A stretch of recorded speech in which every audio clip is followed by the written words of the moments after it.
Welcome back to another episode of Between Two Fenders with Top Hat Plus. As always, my co-host Dan Stanley. He is the strong silent type, so he will be here strictly for emotional support.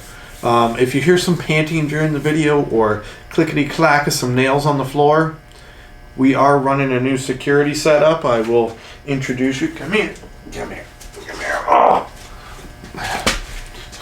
This is Loki. She is a 30-pound Sheltie, and she is running security today. So everybody should be quite relaxed. Oh, she's a good girl. So we got to talk about the Nightster. We got to talk about Harley Davidson. We got to shift gears a little bit. I've been doing a lot of car stuff for a while. 6 years now.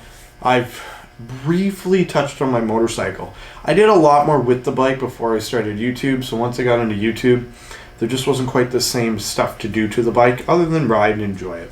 So that's kind of what I did. But I have a Nightster. I have a 2010 Nightster. I believe they ran from 2008 to 2012. And the interesting thing about the Nightster and seeing it come back out is they are doing the same thing again. So the Nightster was really a transitional motorcycle for Harley Davidson. Pre-Nightster, the Sportsters all had gray powder coat on the motors. They had a lot of chrome. They were really getting into alloy wheels, brighter colors. Again, lots of chrome. You guys know Harley Davidson. You know how they love their chrome. And the Nightster was really the transition. It was rubber mounted, which was just starting to become consistent in the Sportster lineup. It was EFI. They were finally getting rid of the carbs. That was starting to become consistent in the Sportsters. And the Nightster had both. But where the Nightster really was the new direction for Harley Davidson was it didn't come chromed out.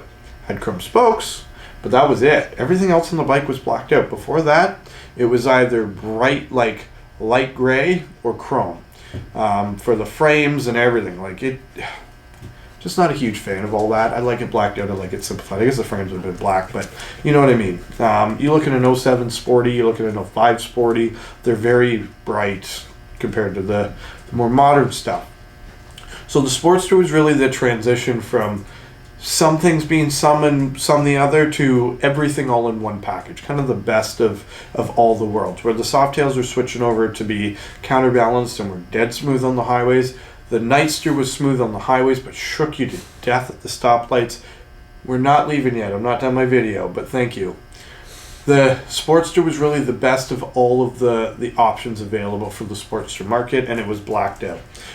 The 72 had the high rise, but a fair bit of chrome. The 48 had kind of the lower slung look with the chunkier tires, but again, still had a bit of chrome. It wasn't really till later, like 2016, 2017, when they really started getting blacked out. And now the Nightsters come back out, and they're doing the same thing all over again. So it's got the new Sportster S liquid-cooled motor. It's got the new suspension. I'm sure it's got the same, because the Sportster S is out now, and it's supposed to be like the rocket ship, which I thought was interesting, because I went to Harley Davidson's website. I went to the bikes. I went to Models Bikes. Went to cruisers thinking it's a cruiser. It's always been a cruiser. The Sportster's always been their cruiser. So I go in, they've got the 48, they've got the 72, they've got the 883 iron, and the Nightster really was like the big 883 iron. Well, it's not in there, and I got a little confused. Well, now it's under their sport section. So it's got their biggest, I think it's a 1250 now motor, mine's a 1200. It's liquid cooled, it's blacked out, it's got the fairing around the headlight housing. It's another transition from the best of the old, which is what I consider mine to be rubber mounted, EFI, blacked out, to the new.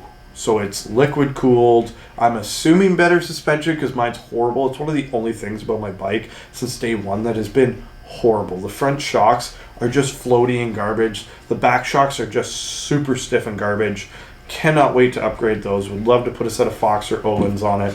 That's all future stuff. I had looked at Progressive, looked at some other options. It just wasn't for me. So it's very interesting. It's a very different bike than what mine is because the Sportster's always been about simplicity. Air-cooled, easy to ride, super low center of gravity, My bike is fast. Like my car does 0 to 60 in 4 seconds, and I got one opportunity to do a full pull from a dead stop in my car, and I just watched my own taillight disappear. It was exceptional, and I've ridden it that hard, and I can vouch when you're in the seat and you're hauling the gears, it's fast. I would assume the new one's a 6-speed. Mine's only a 5. 6-speed would be amazing. Getting out on the highway, my bike really caps out at like 65, 70 miles an hour. After that, like it will do it to pass, it will do it, but it's really screaming. Like it's out of gear and you're really using the motor. So there is a few tweaks that obviously could be made, but it's interesting to see that they've once again taken the Nightster and used it as a transitional platform from what we knew to what we're going to know. Again, just my 2 cents. I love my Nightster. It is quite possibly the greatest motorcycle ever made. To me, it's the best of the old with the best of the new, with the styling, and I simplified mine. I really wanted that beach racer, old school bobber, simplistic look. But I love EFI. I've got a Screaming Eagle Performance tuner. I've got Vance & Hines pipes. It's a bad unit. It sounds like a bad unit. I've got the pipes with the 2x2 big radius, so they're swept and low and short. The new one comes with they call the leaf blower. Let me grab my leaf blower. No, it's actually a lot bigger. It'd be like a big leaf blower. This is my little, works good though. So, I don't know, it's interesting. Love to know your thoughts. Would love to know anybody that's test ridden or rode one. I will more than likely go out next summer and try to get my hands on one, see if one of the local Harley Davidson dealerships has them. I've been trying to buy clothing for a while from them. Every time I go into the dealerships, they have no bikes, they have no clothes, they have no accessories, they have nothing. I digress. I love my bike. It rides and runs mint. Actually sounds just spectacular. So that's it. Till next time, drive safe, take care, and behave. As always, I think Loki is ready to go for a walk. Yep. Bye. Stanley, got anything to add? My man. He's good too. All right, let's go get your leash.